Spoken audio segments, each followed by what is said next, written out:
Hey guys, what's up? This is the Demon Corpse, and today we'll be talking about the interesting FF16 and the declining money it's making. It's only made 3 million copies. That's how I'm seeing it as 3 million copies by the internet. So I was like, huh, dang, and the second week isn't that good either. So, dang. And what does this mean as a whole? It doesn't mean Final Fantasy's not popular. It does not mean that. And people do the excuse, oh, it was on the PS5 and that type of thing. And then people could be saying the idea, oh, it wasn't on the Xbox. Well, one, even on the Xbox, it only sold I think around 1 million copies on the Xbox One when it launched. So it wasn't a successful game. I think it was 1 or 2 million ish, around that on that realm. But on the PS4, it sold around I think 8 million if you add the PS4 version, and the other two is like 2 million. So it's around it worldwide on all platforms. It's still 10 million copies, but it sold more on the PlayStation because everyone had a PlayStation, and that's just how it was then. Now it's a little interesting because there's a lot of people because right now it's easy to get a PS5, and but when I made that video many months ago, is it worth $70? I was kind of like guessed because that was then, and not many people have PS5, but now more people have one, but no one's playing FF16. I'm not because I don't really see the point, and it's going to come to PC, and most people are just waiting for the PC port. I think they should have released the PC port around the same time as the PS5 version so that they could keep making some money, but they didn't do that. It was just a PlayStation exclusive.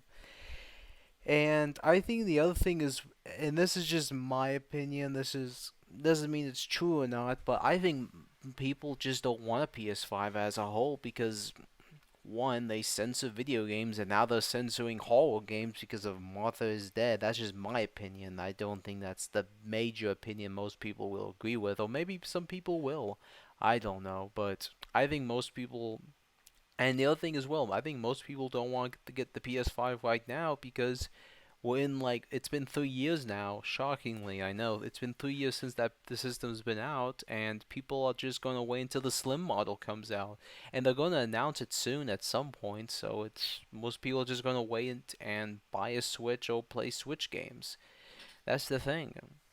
And I know there's like some drama going on over turn-based and third-person Devil May Cry gameplay. For me, I don't really care about the gameplay.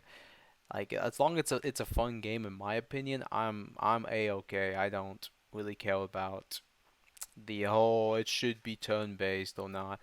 But interesting enough, when they announced Super Mario RPG, everyone went batshit nuts, and that's a turn-based RPG.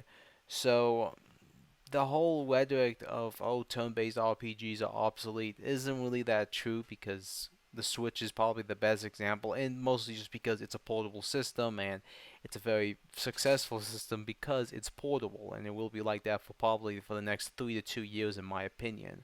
That's what I'm guessing on that, but that's the other thing. So I think even if FF16 was a turn-based, it will probably make a little bit more, maybe, but I highly doubt it as a whole.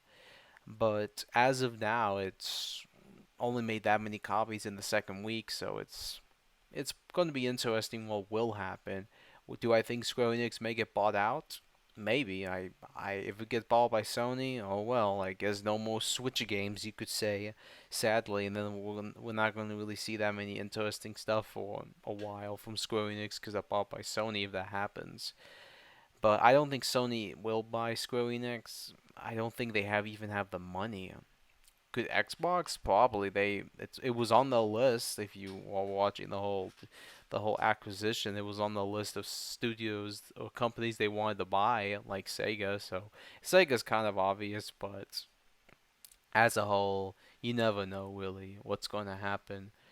But I think it's also this. I think the markets are changing as well. I think people are just moving to mobile, and most people who are interested in playing FF16 are just going to wait until it comes to Steam or play it on the Steam Deck.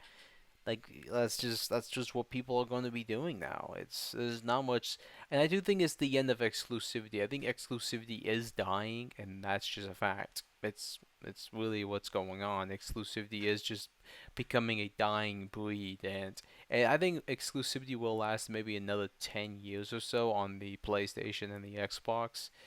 But Nintendo's gonna be keep milking it, and there's a reason why is because the system's portable and you can play the exclusives on the system, and you can play a whole bunch of other games as well, portably as well. So there's that advantage with the lovely Switch.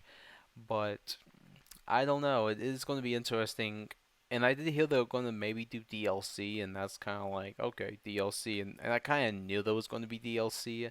It was just obvious. I kind of knew that. But yeah. I hope you guys enjoyed this video, and are you gonna play FF16? Me, I'm probably gonna wait 20 years, because that's just who I am. I just wait a long time to even play those type of games.